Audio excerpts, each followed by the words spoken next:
sebagai satu-satunya wadah organisasi bagi pegawai negeri sipil. PNS saat itu juga sangat dipengaruhi oleh infiltrasi politik dari PKI. Pegawai negeri yang meskipun ibaratnya kinerjanya bagus sekali, punya integritas, tapi kalau dia tidak dekat dengan partai politik, itu akan kalah dengan yang dekat sama partai politik. Jadi PNS itu dengan adanya Korpri ini didoktrin supaya loyalnya kepada negara aja. Jangan kepada partai politik, jangan kepada PKI. Itu kan sebenarnya bagian dari sentralistiknya kepemimpinan Pak Harto. Nah, kalau kita bandingkan dengan reformasi misalnya, reformasi itu bukan lagi sentralistik, tapi desentralistik. Yang terjadi adalah konflik of interest. Ini yang haram.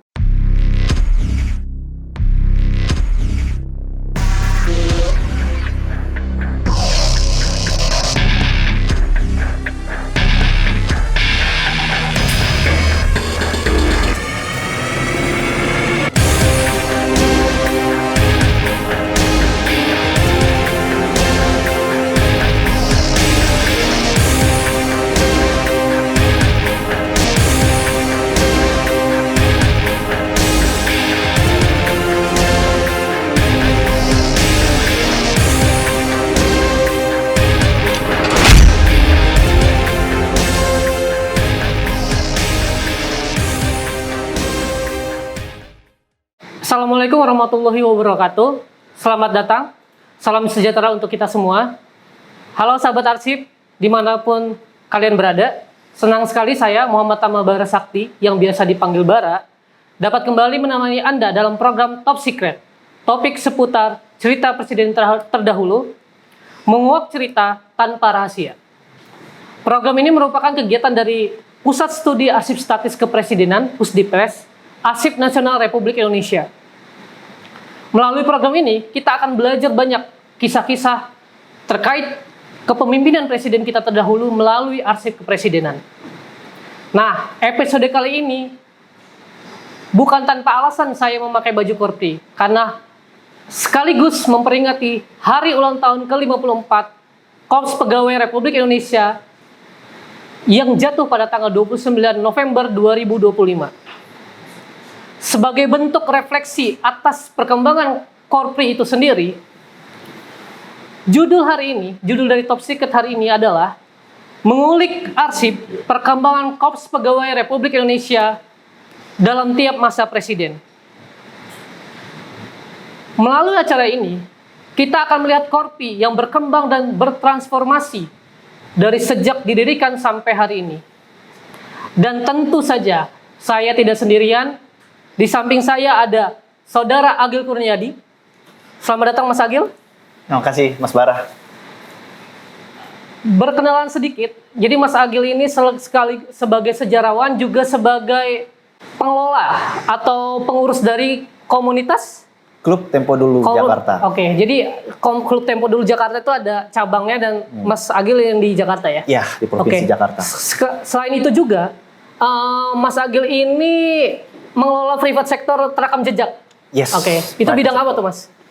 Bidangnya ada pariwisata, ada research, kemudian ada media, analisis segala macam. Nah, salah satunya juga ini bagian dari perjalanan research juga. Iya, siap. Oke, terima kasih Mas Agil untuk perkenalannya. Oke. Dan sebelum biasanya nih kalau di dalam Top Secret itu karena kita mengulik yang dari arsip kepresidenan. Yep. Kita memulai dengan arsip yang menjadi pemicu kita diskusi hari ini. Betul. Lewat arsip dari Sekretariat RI, seri produk hukum tahun 1949 sampai 2005 dengan nomor arsip 9221. Nah, arsip tersebut adalah surat keputusan Presiden Soeharto terkait dengan pembentukan Korps Pegawai RI. Iya. Nah, ini kan jadi pemicu kita untuk diskusi hari ini. Betul sekali, Mas Bara. Jadi saya tuh sebenarnya penasaran sih sebenarnya. Kan kalau dulu waktu saya kecil tuh, sering sekali saya melihat apa ya, guru-guru saya itu pakai baju biru-biru yang seperti saya sekarang. Iya. Saya pikir itu seragam guru, ternyata itu seragam Korpri. Korpri.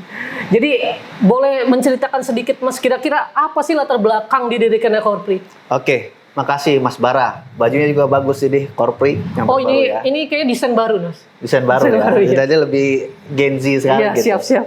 Jadi kalau kita cerita tentang latar belakang yang namanya Korpri, itu kan tidak terlepas dari Kepres nomor 82 tahun 1971 yang dibuat oleh Presiden Soeharto pada masa itu, pada era Orde Baru, yang tujuannya itu sebagai satu-satunya wadah organisasi bagi pegawai negeri sipil. Entah dari kalangan pusat sampai kalangan daerah, semua disatukan dalam wadah namanya Korpri. Nah, kenapa kok itu jadi sebuah hanya satu gitu? Karena tidak terlepas dari latar belakangnya, Mas. Jadi kita lihat bahwa dalam sejarah, catatan sejarah menunjukkan bahwa memang pegawai negeri sipil pada era sebelumnya itu seringkali terafiliasi oleh infiltrasi politik. Oh. Kemudian yang terutama oleh partai-partai politik. Dan kemudian kita lihat dari konteks tahun 1971, itu tidak lepas dari konteks 65 yang mana terjadi pemberontakan G30S saat itu. Yang mana PNS saat itu juga sangat dipengaruhi oleh infiltrasi politik dari PKI, ya. Sehingga dengan adanya infiltrasi politik ini, pegawai-pegawai negeri ini jadi tidak bisa lepas dari pengaruh-pengaruh politik. Jadi begini, kayak misalnya kalau misalnya pegawai negeri sipil itu misalnya dekat sama partai politik tertentu, ya kan, maka dia bisa lebih cepat naik pangkat daripada yang namanya pegawai negeri yang meskipun ibaratnya kinerjanya bagus sekali, punya integritas, tapi kalau dia tidak dekat dengan partai politik, itu akan kalah dengan yang dekat sama partai politik. Nah, akhirnya sebenarnya dalam konteks 1971 ini sebenarnya konteksnya sama sebenarnya. Bagaimana Korpri ini menjadi wadah organisasi bagi pegawai negeri sipil itu untuk supaya pegawai-pegawai negeri sipil ini memiliki integritas, punya wibawa, dan kemudian solid. Definisi solid di sini adalah bagaimana dia bisa lepas dari sekat-sekat politik itu, Mas Bara. Makanya akhirnya dibikinlah ini satu aja. Jadi PNS itu dengan adanya Korpri ini didoktrin supaya loyalnya kepada negara aja. Jangan kepada partai politik, jangan kepada PKI gitu kan. Satu aja. Jangan kepada kelompok-kelompok politik yang lain. Pokoknya itu yang nanti disebut sebagai monoloyalitas itu. Jadi setia terhadap negara berdasarkan Pancasila dan Undang-Undang Dasar 45, dan itu tertera dalam Panca Prasetya yang nomor 1, janji dari Korpri. Nah itu, seperti itulah. Jadi sebenarnya sebelum saya bertanya pada pertanyaan-pertanyaan selanjutnya, itu sebenarnya saya emang cukup penasaran dengan konteks politik. Ternyata emang benar ya, ada hubungannya dengan konteks 65 pada saat itu. Betul sekali, karena memang yang namanya kita lihat ya, dari catatan sejarah menunjukkan bahwa memang ada infiltrasi politik yang tidak jauh yang dari namanya Nasakom.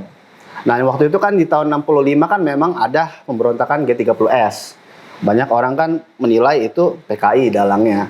Dan itu juga terpengaruh juga di PNS. Yang mana banyak orang-orang PNS juga yang terpengaruh dengan infiltrasi politik tersebut. Jadi, dengan adanya Korpri ini sebenarnya bagi Pak Presiden sebenarnya karena memang ada gerakan 65 ini yang mengakibatkan terjadi instabilitas yang luar biasa, itulah yang akhirnya membuat kayaknya penting nih supaya ini lepas dari politik, supaya nggak ada PKI di dalamnya. Itu maksud Presiden Soeharto, karena ini bagian dari bisa dibilang screening ya. Jadi memang dia dibuat benar-benar dia monoloyalitas seperti itu. Jadi kalau saya melihat dari Kepres di tahun 71 ini, salah satu tujuan dari didirikan Korpri itu kan stabilitas politik, terus serta dalam pembangunan. Nah, sebenarnya kan dengan ditandatanganinya oleh Presiden Soeharto yang kemudian dari Kepres 71 ini jadi hari lahir Korpri, Sebenarnya tuh apa sih sebenarnya kalau menurut Mas Agil, harapan apa sih sebenarnya ingin dibawa oleh Presiden Soeharto terkait aparatur-aparatur negara yang sebelumnya kata Mas Agil tadi masih tersekat-sekat. Iya. Apa harapan utamanya sih dengan adanya Kepres 71 tersebut? Makanya dengan adanya Kepres ini sebenarnya bisa membuat pegawai negeri sipil jadi solid dan bisa menuntaskan janji Panca Prasetya yang dimiliki oleh Korpri. Jadi di Korpri itu ada 5 janji kan. Yang pertama harus setia terhadap negara based on Pancasila dan Undang-Undang Dasar 45. Kemudian kedua harus menghormati negara. Ketiga bagaimana PNS itu bisa lebih mementingkan kepentingan negara dibanding pribadi dan golongan. Kemudian bagaimana PNS bisa menjaga persatuan dan kesatuan. Dan kemudian kelima, bagaimana PNS ini bisa menjadi jujur, adil, punya integritas. Ya artinya sebenarnya harapan dari Presiden Soeharto ini itu dia ingin PNS dalam wadah Korpri ini bisa menjalankan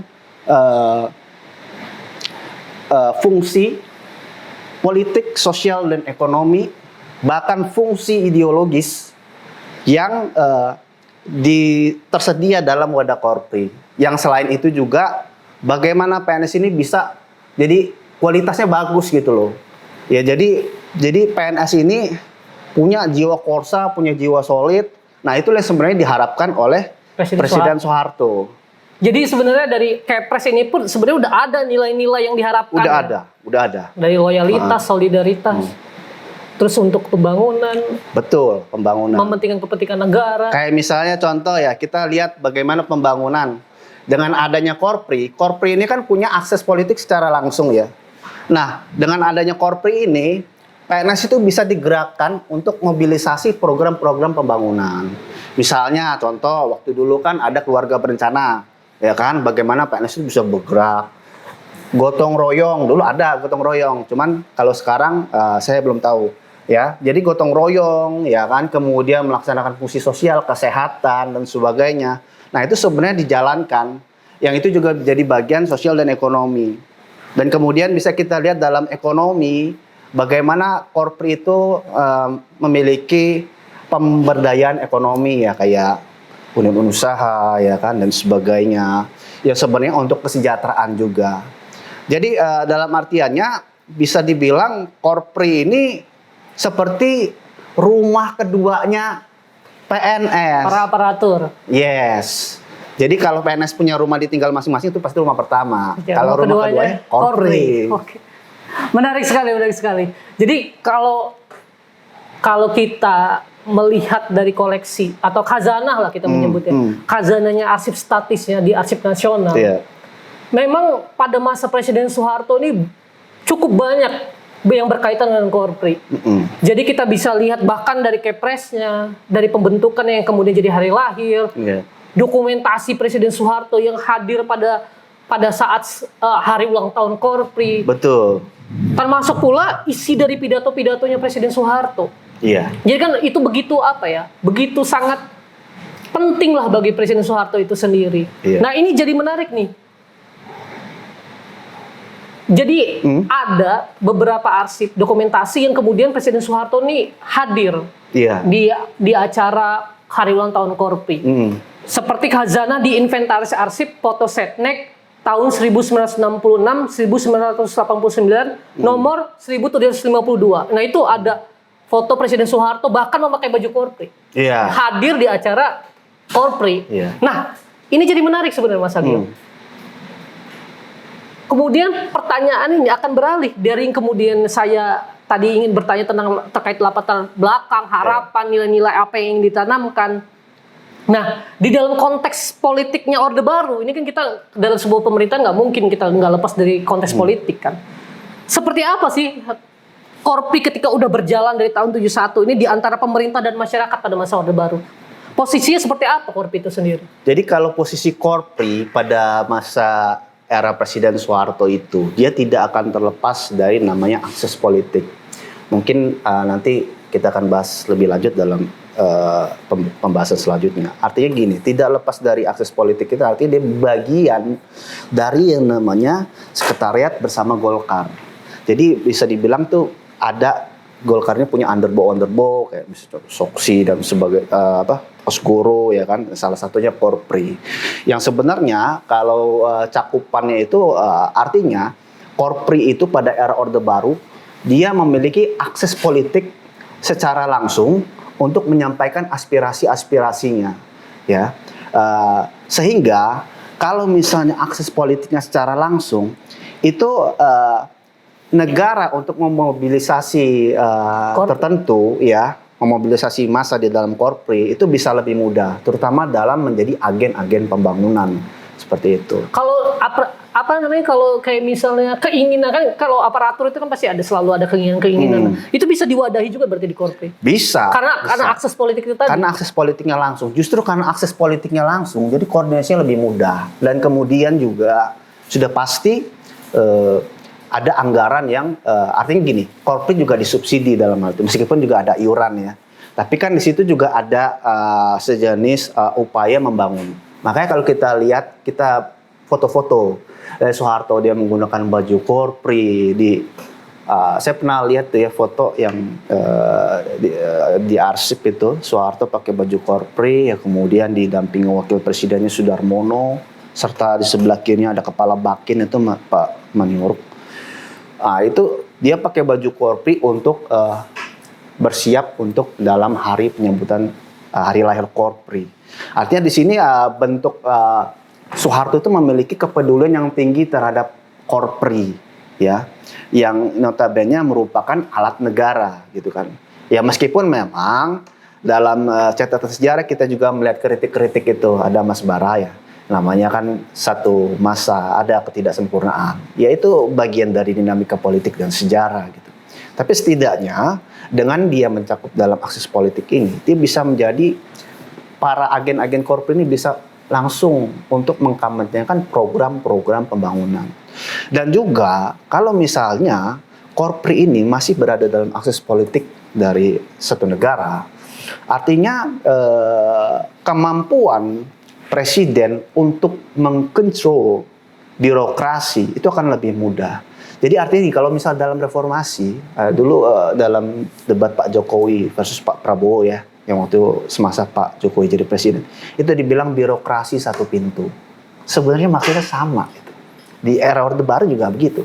Jadi satu pintu aja, nggak usah kemana-mana. Dengan adanya Korpri sebagai wadah. Satu pintu aja misalnya. Nah dari dapat akses ini kan nanti kan bisa ada akses juga untuk ekonomi, kesejahteraan dan sebagainya. Demikianlah. Jadi saya menarik nih ketika tadi sempat Mas Agil bilang underdog Golkar. Nah ini bahkan sebelum diskusi ini berlangsung pun memang saya sempat udah tahu beberapa informasi terkait dengan Korpri dan Golkar sebenarnya. Nah itu bagaimana sih sebenarnya hubungan lah antar Korpri dan Golkar itu sendiri, itu bagaimana Mas Agil melihatnya? Ya jelas hubungannya sangat dekat ya. Karena biasanya begini, orang Korpri ya itu orang Golkar juga gitu. Jadi karena begini, kita nggak bisa lepas dari gaya kepemimpinan Soeharto. Jadi Soeharto itu seorang militer, ya kan. Militer itu kan tipikalnya bagaimana semua harus ada dalam satu komando. Ya, siap. Itu maksud dia. Dengan adanya Korpri yang terintegrasi di bawah naungan Sekber Golkar, itu kan sebenarnya bagian dari sentralistiknya kepemimpinan Pak Harto. Nah, kalau kita bandingkan dengan reformasi misalnya, reformasi itu bukan lagi sentralistik, tapi desentralistik, ya kan. Nah, jadi dengan adanya sentralistik, ya pasti kondisinya adalah pasti ada pro dan kontra, ya kan. Misalnya kalau kita bicara soal kontra terhadap situasi dan politik dari Korpri, ya, misalnya para kritikus menganggap bahwa Korpri itu menjadi bagian dari alat Orde Baru untuk memuluskan politik pemilu gitu ya. Yang namanya pemilu pasti kan ada ya mobilisasi. Sekarang pun juga banyak kan segala macam ini dimobilisasi. Ya cuman itu kontranya seperti itu. Ya bagian dari mobilisasi politik. Tapi kan kita harus melihat juga bagaimana sisi sosial dan ekonomi.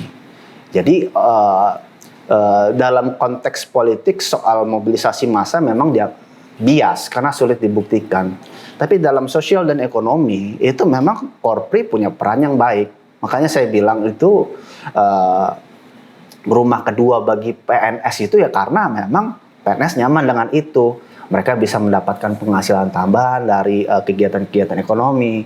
Mereka bisa menyalurkan aspirasi sosialnya lewat donor darah segala macam. Sekarang kan masih ada kan sebenarnya kan. Ya, di zaman Orde Baru pada waktu masih dalam akses politik gitu kan, masih dalam naungan negara, terutama Golkar itu lebih masif lagi. Ya, lebih masif lagi. Jadi bagaimana orang-orang tuh bahkan tahu ya dulu saya tahun 92 lahir ya, itu pas saya di Lampung itu saya mau naik bus itu ada tulisan bus Korpri. Ya kan? Jadi itu dari situ aja kelihatan banget eksistensi Korpri pada zaman itu. Nah, itu plus minus lah saya kira. Jadi saya kira kontra pasti ada ya, ketidaksempurnaan pasti ada. Tapi kita juga harus lihat sisi baiknya dan kita ambil baiknya seperti itu. Jadi kalau Korpri sebagai wadah itu kan pasti ada orang-orangnya secara individu. Itu berarti kan aparatur negaranya atau pada masa Presiden Soeharto itu kita nyebutnya PNS, pegawai negeri sipil. Nah, keterlibatan sebagai sebuah entitas seorang individu itu terkait dengan kebijakan pemerintah pada saat itu seperti apa? Para anggota Korpri terkait dengan kebijakan pemerintah Orde Baru. Iya, jadi kalau dengan terkait kebijakan pemerintah, ya, jadi para anggota Korpri kan dia bisa secara langsung untuk terlibat dalam kegiatan-kegiatan sosial. Misalnya kita bisa lihat di event-event ya, sampai sekarang kan masih ada tuh di setiap 29 November ya kan. Misalnya ada donor darah ya kan, kemudian ada sosialisasi kesehatan, kemudian ada beberapa program-program yang lain. Yang sebenarnya itu mereka bisa terlibat langsung dengan swadaya ekonomi, diimbangi dengan pengelolaan yang diawasi langsung oleh Kemendagri, ya kan?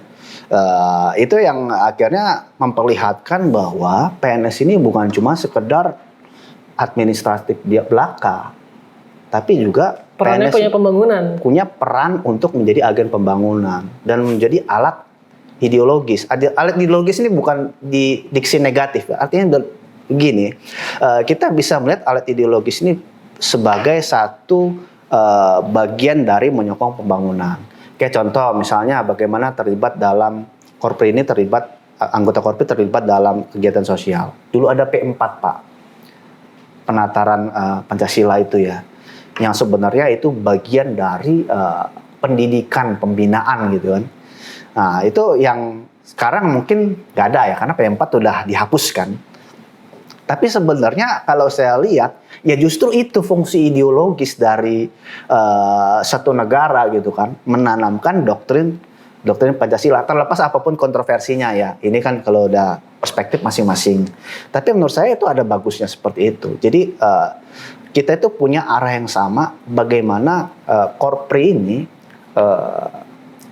berupaya mendukung, membantu, menyokong pembangunan yang terarah sesuai dengan garis besar haluan negara seperti itu. Pada masa pemerintahan Soeharto. Baik. Iya.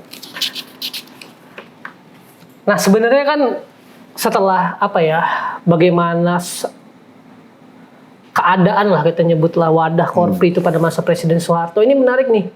Ketika bagaimana Golkar, bagaimana unsur politis yaitu mempengaruhi Korpri itu sendiri, yang kemudian sebenarnya sisi positifnya banyak juga kan. Iya. Di samping kontroversi yang muncul lah. Iya. Jadi dari sebagai alat sosial, alat ekonomi. Bagaimana setelah masa Orde Baru, Mas Agil melihatnya? Nah, inilah yang akhirnya muncul ya. Jadi kan karena memang Pak Harto udah turun tahun 98 ya kan. Artinya di situ banyak kritik-kritik terhadap kebijakan dan gagasan dari Pak Harto ya. Salah satunya yang dikritik adalah sentralistik, kebijakan-kebijakan yang sangat-sangat terpusat gitu. Nah, sehingga akhirnya jadi sebuah perubahan paradigma yang begitu besar dari sentralistik menjadi desentralistik. Nah, ini yang akhirnya membuat itu juga berpengaruh kepada Korpri. Jadi Korpri setelah era reformasi itu dia akhirnya terlepas dari undergo Sekber Golkar ya, yang arahnya itu lebih kepada bagaimana Korpri itu menjadi lebih profesional dan satu lagi yang penting netral ya. Ini sebenarnya netralitas politik dalam Korpri. Jadi dengan adanya reformasi ini sebenarnya ini menjadi bagian juga dari evaluasi ya sejarah, terutama dalam reformasi. Jadi Korpri diarahkan untuk menjadi satu wadah organisasi pegawai negeri sipil ya, itu yang sifatnya profesional, netral dan berintegritas. Nah, salah satu bentuk yang paling penting itu dia dilepas dari yang namanya fungsi-fungsi ideologis itu. Jadi akhirnya dia bergerak bagaimana ini supaya Korpri, pegawai-pegawai ini diarahkan supaya menjadi lebih profesional dan netral itu. Sisi positif negatifnya menurut Mas Agil pada awal-awal reformasi ya, kita belum melihat untuk masa saat ini ya. Maksudnya setelah ada masa transisi itu melihatnya kayak gimana seperti Mas Agil melihatnya seperti apa?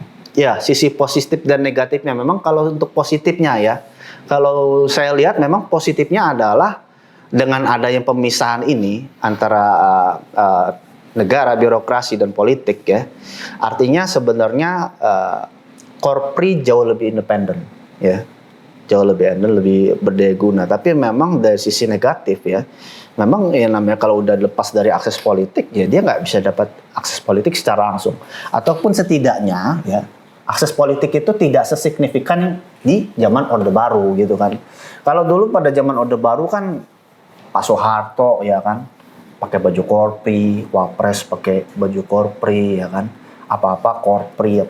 Ya, kalau sekarang nih dengan adanya independensi satu Korpri ya, itu akhirnya membuat Korpri tetap ada, tapi mungkin eksistensinya ya yang kurang ini. Ya meskipun positifnya adalah akhirnya ini menjadi seperti organisasi profesi gitu, Mas. Jadi yang sifatnya memang seperti organisasi profesi lain lah. Ya, jadi seperti misalnya seperti IDI ya kan, Ikatan Dokter Indonesia, ataupun organisasi profesi yang lain seperti itu. Jadi ya ada positif negatif seperti itu. Jadi menurut Mas Agil pada masa transisi nih, tujuannya itu ya sebagai sebuah wadah yang kemudian menjadi organisasi profesi seperti IDI tadi. Nah, di masa transisi itu apakah saya menyebutnya kehilangan arah atau enggak sih? Atau sebenarnya ya itu bagus untuk akhirnya kemudian bertransformasi menjadi lebih profesional? Ya, kalau misalnya dalam perspektif ya, ada bagusnya ya, profesional itu bagus ya, terutama dalam konteks kita di era demokrasi yang cenderung yang lebih bebas sekarang, bagus. Tapi persoalannya, kekurangannya adalah ya saya kira memang eksistensinya sih. Dulu itu bagaimana presiden itu dia bisa menjadi alat branding dari Korpri justru ya. Nah kalau sekarang itu saya kurang melihat ya. Semoga nih Pak Prabowo juga turut membangun Korpri ini diberikan arah kembali ya. Nah karena begini, kita nggak bisa membahas Korpri itu dari sistem negara ya ini bangun. Sistem negara zaman Orde Baru itu kan ada yang namanya GBHN ya kan. Ada kemudian dari GBHN kemudian diturunkan lagi menjadi repaliter dan sebagainya. Korpri ini merupakan hanyalah salah satu entitas untuk mewujudkan cita-cita GBHN itu. Nah sekarang di reformasi persoalannya adalah kita aja udah nggak punya GBHN dan kemudian yang namanya doktrin satu arah misalnya KP4 itu udah dihilangkan gitu. Nah ini yang jadi problematika, yang jadi minusnya.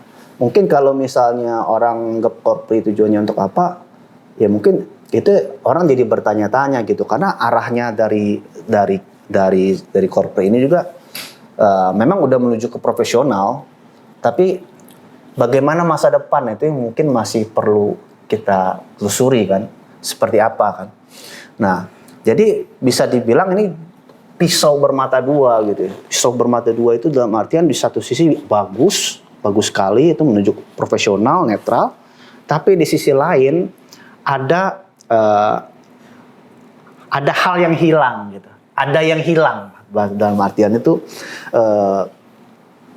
sisi-sisi yang biasa dilakukan Korpri kadang nggak ada. Dan yang juga menjadi hal penting kadang-kadang dalam realitanya kan mungkin fungsi sosial ekonomi mungkin jadi semakin tergerus ya. Karena dulu ada P4 ya, mungkin sekarang masih ada ya. Mungkin sekarang pelatihan yang namanya etika dan segala macam ya, tetap supaya profesional kan. Tapi kan kadang-kadang sebagian melihat kan selebrasi belaka gitu kan. Korpri selebrasi belaka. Nah mungkin saya kira untuk hal itu memang perlu peran presiden juga untuk mendorong lagi nih Korpri supaya itu kita itu benar-benar merasa Korpri ini menjadi bagian dari Rumah kedua. Iya, rumah kedua gitu loh. Jadi begini loh, kadang-kadang kan kalau kita baca sejarah kan memang ada ini ya syarat infiltrasi politik yang sebenarnya ada bagian dari ini kritik juga ya. Tapi kan sebenarnya kita harus melihatnya objektif gitu ya. Siap. Ada positif, ada yang negatif. Kalau kata senior saya dulu, ambil yang baik, buang yang buruk, ya kan? Seperti Menarik. Jadi sebelum kita lanjut nih, jadi kan kita di Pusat Studi Arsip Statis Kepresidenan itu mengelola salah satu, kalau kita nyebut orang umum itu menyebutnya museum arsip Presiden Soekarno. Jadi sebelum kita lanjut ke diskusi yang sangat menarik ini, karena ya saya sebagai seorang ASN itu juga benar-benar tertarik juga terkait dengan apa namanya, bukan isu ya, organisasi Korpri itu sendiri. Baik, kita iklan sejenak. Dalam upaya diseminasi arsip kepresidenan kepada masyarakat, Arsip Nasional Republik Indonesia atau ANRI melalui Pusat Studi Arsip Statis Kepresidenan atau Puspipres menyelenggarakan program Top Secret Jasa Presiden, diskusi online Puspipres atau DOP, dan pameran tetap Presiden pertama Insinyur Soekarno, baik secara daring dan luring.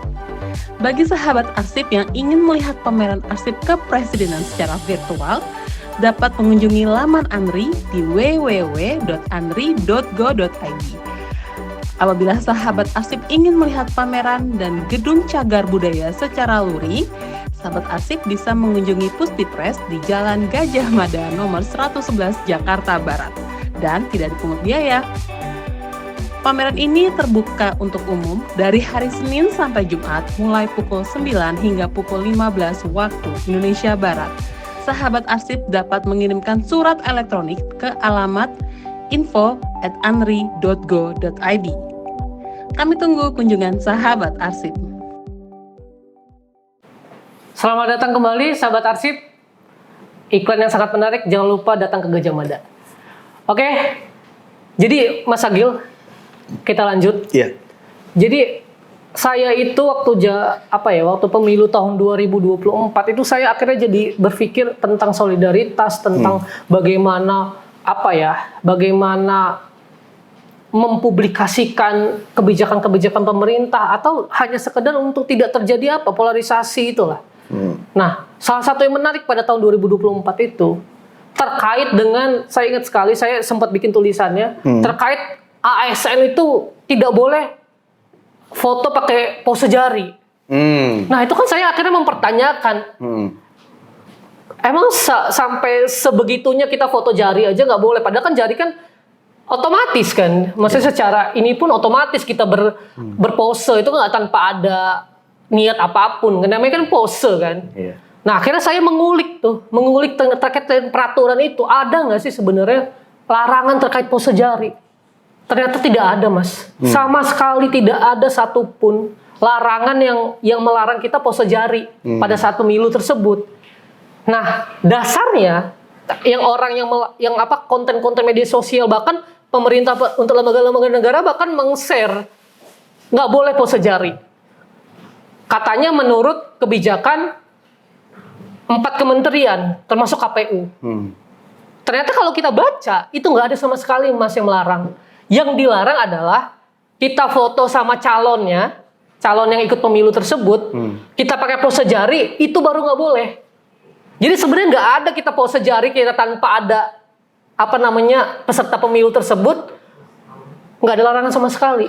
Nah itu sebenarnya nih, kalau menurut saya kalau Korpri itu bisa terlibat lebih banyak, itu nggak akan ada terjadi hal-hal seperti itu, miskomunikasi di masyarakat yang kemudian jadi kesimpulan. Iya. Iya kan? Betul. Jadi harusnya ya itu tadi, mungkin ke depan tuh Korpri itu harus lebih bisa mendorong apa ya? Kegiatan-kegiatan pemerintahan ya, termasuk yang kayak miskomunikasi ini harusnya dicegah gitu loh. Padahal kan sebenarnya ya, masa kita dilarang sih sebagai sebuah entitas individu untuk ASN pos sejari. Nah itu kalau Korpri itu bisa tahu, bisa ikut ini ya, kemudian kan bisa saling publikasi, kemudian akhirnya jadi satu suara. Ya sebenarnya boleh-boleh aja, asalkan nggak ada si calonnya gitu baru pose, itu baru larangan kan sebagai netralitas profesional itu. Nah kita lanjut. Jadi tadi kan kita udah dari awal itu kita udah melihat arsip 71, Betul. kegiatan Presiden Soeharto, termasuk pidato-pidato cukup banyak di arsip nasional kalau kita baca satu-satu. Jadi kalau konteks sekarang nih, baru konteks sekarang, sebenarnya nilai-nilai apa sih Mas yang seharusnya bisa dijaga terus kemudian dihidupkan kembali kalau dari konteks sejarahnya untuk saat ini bagi anggota Korpri itu sendiri? Nilai-nilai apa sih yang bisa dijaga dan kemudian diteruskan gitu? Ya, yang pertama nilai-nilai itu pasti adalah nilai-nilai integritas ya. Integritas karena begini, kita harus lihat bagaimana realitas sosial yang terjadi pada PNS ya kan. Sejauh mana tingkat kepercayaan masyarakat terhadap PNS. Seharusnya Korpri itu bisa mendukung atau bahkan bisa membina anggota-anggotanya yang PNS-PNS ini untuk menjadi pegawai-pegawai yang punya integritas gitu kan. Ya dalam beberapa kasus kan juga kadang-kadang nggak semua PNS itu buruk kok, nggak semua PNS itu buruk. Tapi kadang-kadang ya karena ada kasus begini, PNS korupsi masuk media, jadi kan akhirnya bombastis kan, miliaran lagi kan. Nah itu kan akhirnya jadi satu stigma yang buruk ya kan.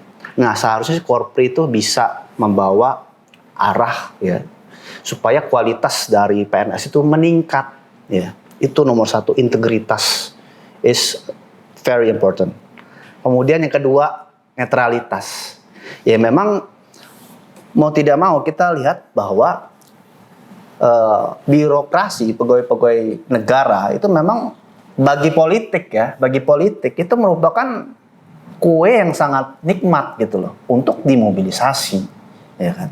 Dan memang dalam catatan sejarah kita dari zaman awal ya demokrasi parlementer sampai sekarang itu sebenarnya tujuannya sama, netral, nggak boleh PNS itu dia terafiliasi oleh pengaruh-pengaruh politik tertentu. Karena kalau misalnya PNS itu terafiliasi oleh politik tertentu, yang terjadi adalah konflik of interest.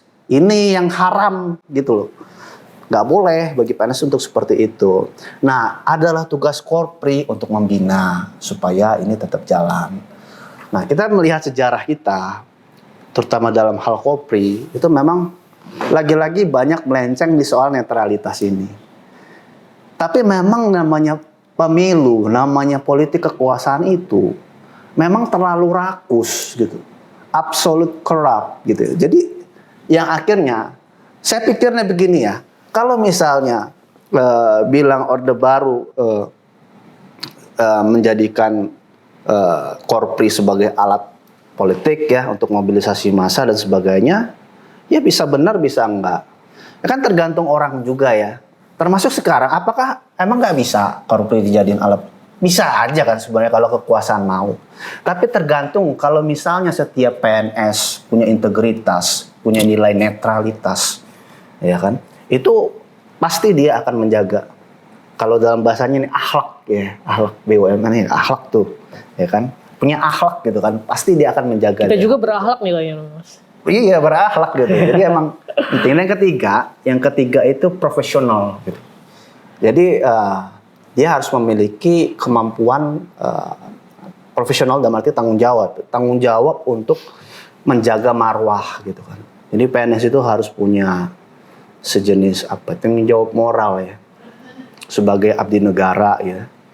Nah, jangan bahasanya di orang kaya dipercepat, giliran orang biasa ya kan tajam ke bawah gitu biasanya. Nah seharusnya Korpi juga bisa nih masuk membina hal-hal seperti ini kan. Nah seperti itu. Jadi setidaknya dengan 3 hal itu misalnya bisa terwujud, saya kira ini birokrasi kita itu akan cepat sekali untuk mendorong pembangunan ke arah yang lebih baik. Berarti kalau menurut Mas Agil itu arah perkembangannya itu udah positif belum?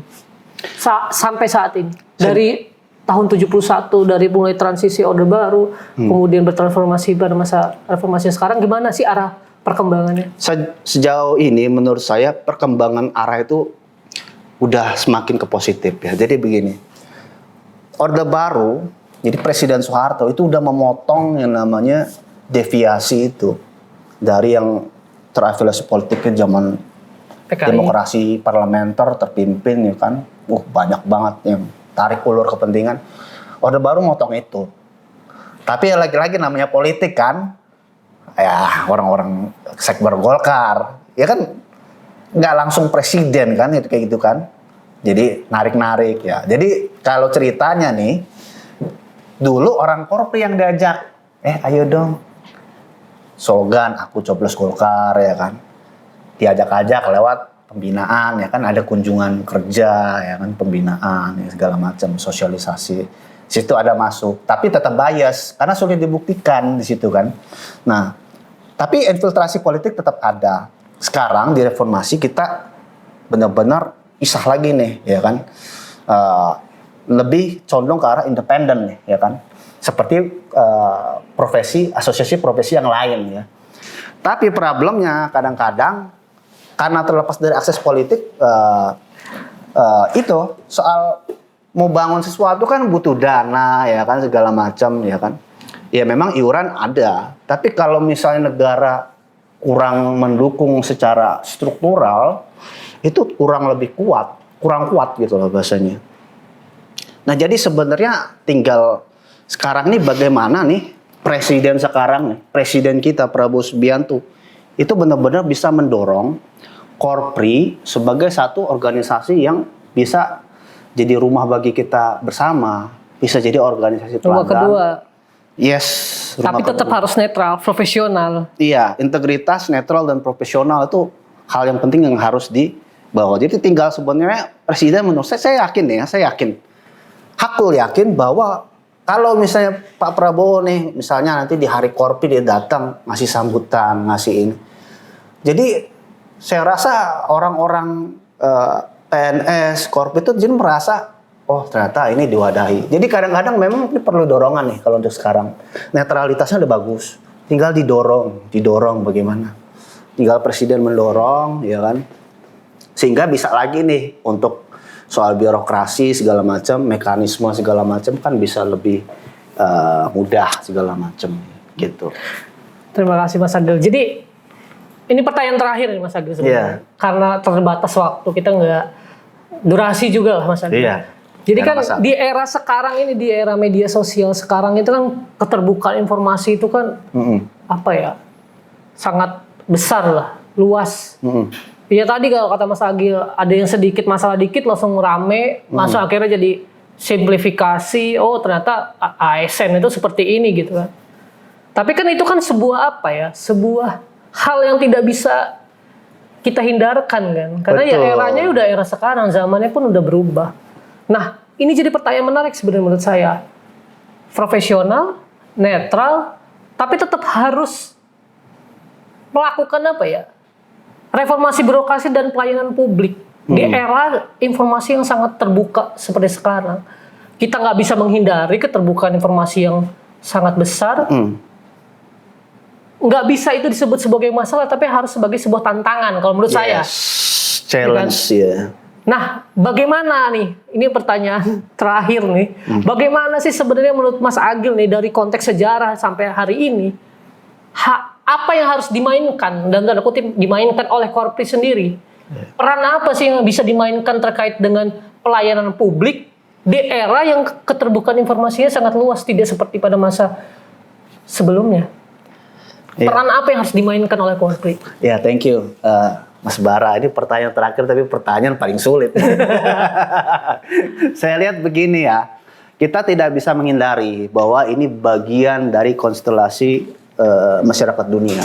Ya, kalau dalam konteks teori sosial ini namanya open society yang dibahas oleh filosof Karl R. Popper gitu ya. Jadi emang ini sesuatu yang konsekuen ya, daripada demokrasi kita yang memang harusnya sifatnya terbuka, transparan dan akuntabel.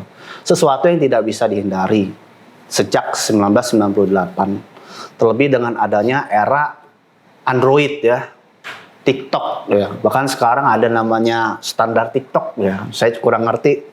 Tapi itu jadi fenomena sosial ya. Jadi dalam artiannya ini ya betul kata Mas Bara ya. Challenge ya. Bagaimana untuk mengatasi tantangan itu? Ya mau nggak mau Korpri harus juga ikut dalam arus tersebut, terutama dalam arus keterbukaan. Nah, bagaimana supaya Korpri bisa berperan? Itu saya kira harus kita lihat sejauh mana Korpri itu bisa mendukung program-program pembangunan melalui jalur keterbukaan itu. Nah, sekarang kita bisa lihat keterbukaan dari apa? Digitalisasi ini begitu masif sekarang itu. Dan sekarang nggak ada lagi loh yang bisa ditutup-tutupin. Ada kasus di Irian, kita bisa lihat di Jakarta lewat TikTok yang 10 detik, 60 detik gitu kan. Nah ini juga sebenarnya jadi bagian dari Korpri. Kalau misalnya Korpri mau eksis, ya harus ikuti arus ini. Sosial media harus jalan, programnya harus bisa dikampanyekan, program apa, ya kan.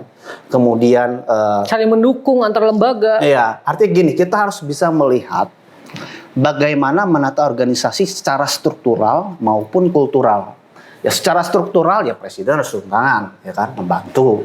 Apakah membantu dalam subsidi program, ya kan, program rumah kayak apa kayak, ya kayak zaman Orde Baru zaman dulu kan, ya itu kan jadi bisa meningkatkan kesejahteraan pegawai, ya kan. Kesejahteraan pegawai meningkat, ya insya Allah integritasnya meningkat, ya kan. Nah, tapi yang secara kultural ini juga harus main nih. Korpri harus ada, kadang-kadang itu harus ada figur yang kuat itu untuk menggebrak secara sosial ya, sehingga orang tahu dengan melihat figur itu dia adalah seorang bagian dari Korpri dan itu juga bisa membawa Korpri. Dan itu harus ada era dimana kita nggak bisa lagi yang namanya sekedar mengisolasi diri, ya kan, sekedar bicara dalam konteks yang masih zaman Orde Baru. Nah, kita harus ikuti arus. Berarti dengan mengikuti arus itu ya salah satu contohnya mungkin ya itu mengkampanyekan kegiatan-kegiatan lembaga gitu kan, misalnya mengkampanyekan kegiatan ASN itu ngapain aja sih, betul. Kinerja apa yang udah dilakukan. Nah mungkin itu kan orang yang nggak banyak tahu itu. Iya.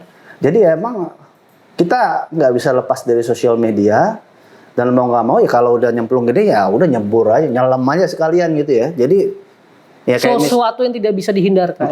Misalnya kegiatan Korpri 29 ya itu emang harus bikin kampanye seperti apa. Kalau bila perlu ini ya ambil konten kreator ya kan, bikin kalau ada dananya. Kalau harus ini kan mungkin ya bisa iuran. satu suara tapi ya kampanye tetap satu suara dong. Nah, tapi, antara ASN yang jumlahnya jutaan mungkin. Iya betul. Tapi kan persoalannya yang seperti saya bilang sekarang udah lebih desentralistik. Nah ini yang menjadi challenge yang lain ya. Kalau zaman Orde Baru enak tuh, udah dari atas sudah jebret gitu kan semua, ya udah ikut gitu kan. Ini jadi tantangan. Nah ini tantangannya. Jadi mungkin Korpri-nya itu kan bisa Korpri kementerian, atau Korpri pusat langsung bawa konten kreator, dikasih tahu kampanye apa. Ya kurang lebih ya itu harus kita lalui. Ya kadang-kadang juga sesuatu jadi viral ketika konyol gitu kadang-kadang kan. Dan itu memang zaman yang emang harus kita lalui sekarang gitu kan. Jadi ya yang terpenting bagaimana supaya Korpri ini bisa dikenal dan kemudian bisa bermanfaat sih. Iya. Seperti itu. Terima kasih Mas Agil. Sama-sama. Sahabat Arsip, jadi ini udah udah masuk akhir. Jadi sebelum saya tutup nih sahabat Arsip, saya ada kutipan yang saya coba cari lah di khazanahnya Arsip Nasional. pada saat Presiden Soeharto menghadiri hari ulang tahun Korpri. Ini kutipannya menurut saya cukup menarik. Beliau berkata, apa yang akan dilakukan Korpri jelas akan mempunyai arti bagi jalannya pemerintah, kemajuan negara, dan kesejahteraan masyarakat kita. Terima kasih sahabat arsip. Kami juga membutuhkan dukungan dari sahabat arsip. Kami sedang membangun zona integritas. Jangan pernah memberikan gratifikasi dalam bentuk apapun. Terima kasih Mas Agil. Sama-sama. Saya akhiri. Wassalamualaikum warahmatullahi wabarakatuh.